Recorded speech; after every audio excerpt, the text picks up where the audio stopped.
Olá pessoal, tudo bem com vocês? Então, mais um vídeo aqui no canal. E eu tinha colocado lá na aba comunidade, acho que foi ontem, que eu iria fazer um vídeo falando sobre o julgamento do filósofo Sócrates e a acusação que ele recebeu de ateísmo na Grécia Antiga. Então, o caso do filósofo Sócrates, ele é muito interessante porque ele evidencia, né, e ele é um exemplo do significado que o termo ateísmo tinha na Grécia Antiga. Né? Então eu fiz um vídeo algum tempo atrás, acho que foi no final do ano passado, né, falando sobre a questão da etimologia, né, da palavra ateísmo e dos significados que o termo foi adquirindo ao longo do tempo. E lá eu colocava que, num primeiro momento, o termo ele é utilizado na Grécia Antiga para se referir a pessoas que viveriam sem a presença dos deuses, né? Então, tratando-se de uma condição do indivíduo, da pessoa. E que posteriormente, isso no decorrer do século V, antes da Era Comum, a palavra ela passa a ser ressignificada para se referir a pessoas então que negariam os deuses, né? Negariam os deuses, mas não necessariamente no sentido de negar a existência dos deuses, ou a existência de uma realidade sobrenatural, mas negar como uma forma de não demonstrar respeito, devoção em relação aos deuses. Né? Um caso seria não participar dos cultos religiosos.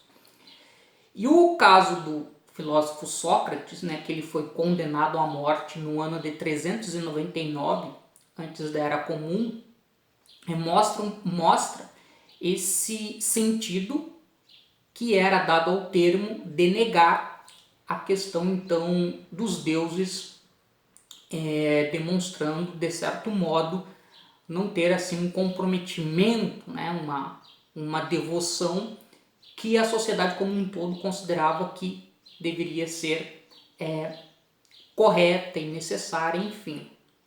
E também o caso do filósofo Sócrates, ele é um dos primeiros casos, né, que fica registrado e que chegou até nós, mostrando como a palavra ateísmo ela vai ganhando essa nova conotação, né, da negação dos deuses. Então vamos lá.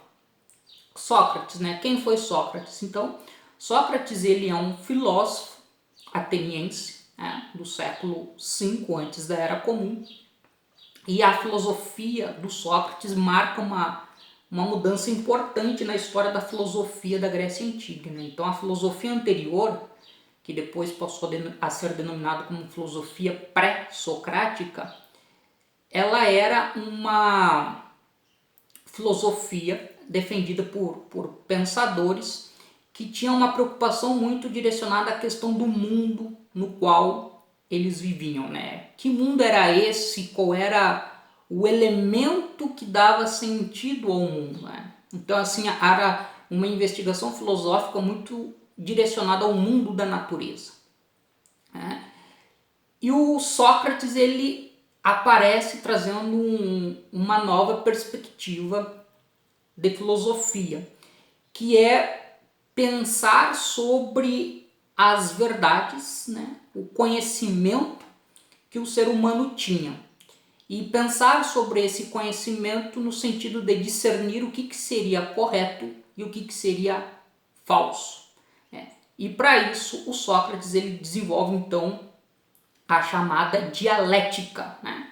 Que é a conversação. Então, pensar, por exemplo, determinados conceitos, ou o que é a verdade, ou o que é a justiça, apresentar as diferentes opiniões, né, os diferentes concepções que se tinha sobre verdade e justiça, né, pegando esses dois exemplos, e a partir daí tentar chegar a um denominador, né, ou seja, qual é o conceito correto, verdadeiro, né, tirando então aquilo que seria incorreto, etc. e tal.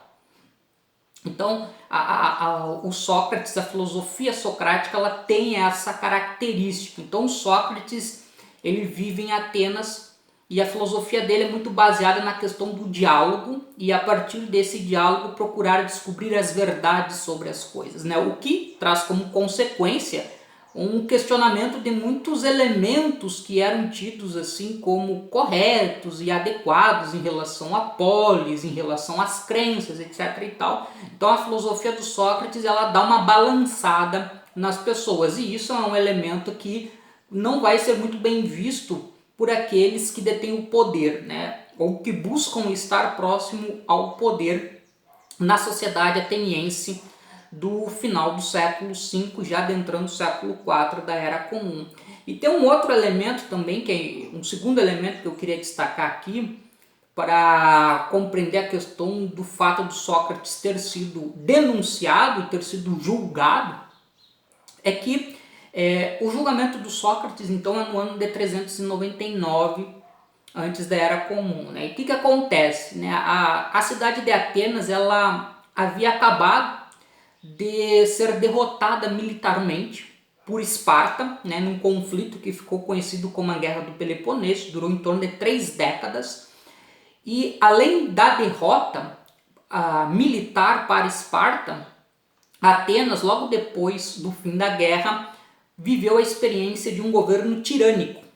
E esse governo tirânico foi composto por algumas pessoas que tinham sido discípulos do Sócrates. Então, quando há a retomada da democracia, né, a democracia aqui dentro daquilo que se compreendia como democracia em Atenas, no século V, quando há uma retomada da democracia, então os olhares vão se voltar para aqueles que haviam então, conspurcado, né, o regime democrático e instaurado a tirania, tanto os indivíduos como os seus aliados. Então, essa conjunção de fatores, né, a questão da filosofia do Sócrates, que é uma filosofia que desestabiliza verdades consideradas naturais e estabelecidas, e que, por outro lado, Sócrates tem essa questão, né, de ter, digamos assim, uma relação, pelo menos historicamente, né, um passado, ele ter tido uma relação com pessoas que acabaram compondo um governo tirânico. Então, essa conjunção de fatores faz com que o Sócrates acabe sendo denunciado, né? E a denúncia feita contra Sócrates ela é baseada em 2 vetores. Um deles é que, a partir da filosofia, né, Sócrates estaria corrompendo a juventude ateniense, fazendo com que ela passasse a ter dúvidas em relação à polis, em relação à maneira como a sociedade se organizava, em relação às crenças estabelecidas, enfim. E um outro vetor, né, um outro polo que vai ser colocado como justificativa para a denúncia é que Sócrates seria ateu. E aí a denúncia que recai sobre Sócrates é a seguinte: por que Sócrates seria ateu? E o Meleto, que é aquele que denuncia Sócrates, isso vai aparecer num texto do Platão, que é o mais, um dos discípulos do Sócrates, e anos depois desse episódio do julgamento, o Platão ele vai escrever, né, um relato, né, sobre o julgamento, e lá nós vamos encontrar então nesse texto do Platão o Meleto acusando Sócrates de ateísmo, né? E acusando Sócrates de ateísmo no sentido de afirmar o seguinte, que Sócrates negaria os deuses de Atenas e, além de negar os deuses, né, de não demonstrar respeito em relação aos deuses de Atenas, né, os deuses protetores, o Sócrates estaria procurando introduzir novos deuses em Atenas. E, portanto, Sócrates seria ateu. Então vejam como isso é interessante, porque o que está nessa discussão não é que Sócrates negaria, né, a existência dos deuses, que não existiriam deuses ou que não existiria uma realidade sobrenatural. Mas o que Sócrates estaria negando seria o reconhecimento em relação aos deuses de Atenas. E, por outro lado, estaria procurando estabelecer ou introduzir novos deuses na cidade de Atenas. Então veja que, a partir de uma compreensão, de um entendimento contemporâneo da palavra ateísmo, não se poderia qualificar Sócrates como ateu. Mas a acusação que o Sócrates recebe naquele momento, ela é coerente, né? A acusação de ateísmo, ela era coerente com o sentido que se dava à palavra ateísmo naquela circunstância, que é exatamente o indivíduo que nega os deuses por não demonstrar um reconhecimento em relação aos deuses, né? Não reverenciar os deuses, etc. Ainda que no texto do Platão, né, o Platão coloca na boca do Sócrates uma forma de se contrapor ao argumento do Meleto, então, onde o Sócrates vai afirmar que sim, ele acredita e respeita os deuses de Atenas, que ele não está procurando introduzir novos deuses. Mas aqui o que eu chamo a atenção é essa acusação. Por um lado, negar os deuses e, por outro lado, querer introduzir novos deuses, ou seja, em via de regra, o Sócrates, né, de acordo com o raciocínio do Meleto, o Sócrates não negaria a existência de uma realidade sobrenatural, mas aqui haveria uma troca, né, ou uma preferência de divindades, onde as divindades de Atenas seriam colocadas de lado em nome de outras divindades. E como Atenas havia passado então por esse trauma, tanto da derrota militar na guerra do Peloponeso contra Esparta, e também por essa experiência de um governo tirânico, então essa acusação do Meleto, ela acabava servindo como uma maneira de chamar a atenção da população para o risco que a cidade de Atenas continuaria correndo se ela fosse tolerante com esse tipo de pessoa expressando esse tipo de pensamento.